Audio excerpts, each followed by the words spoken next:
Xenophon, a unique perspective on Socrates.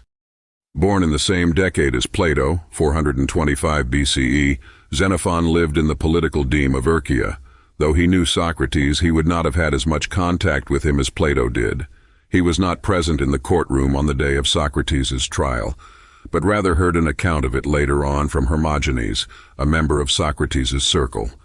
His depiction of Socrates is found principally in 4 works: Apology, in which Socrates gives a defense of his life before his jurors; Memorabilia, in which Xenophon himself explicates the charges against Socrates and tries to defend him; Symposium, a conversation between Socrates and his friends at a drinking party; and Economicus, a Socratic discourse on estate management.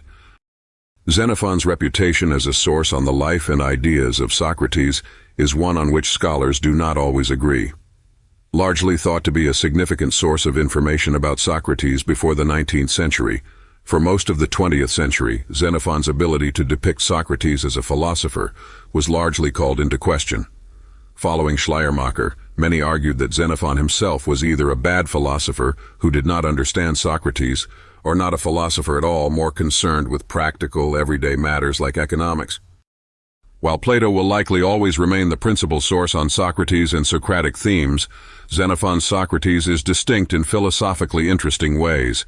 He emphasizes the values of self-mastery, enkrateia, endurance of physical pain, karteria, and self-sufficiency, autarkeia.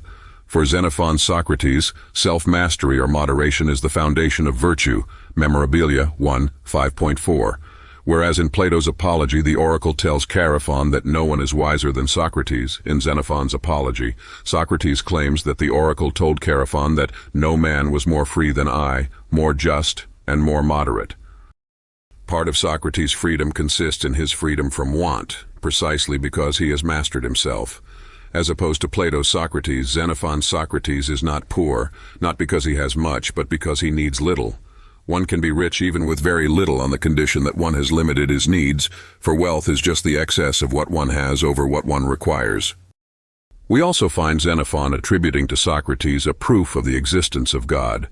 The argument holds that human beings are the product of an intelligent design, and we therefore should conclude that there is a God who is the maker, demiurgos, or designer of all things. Memorabilia 1, 4.2-7. God creates a systematically ordered universe and governs it in the way our minds govern our bodies.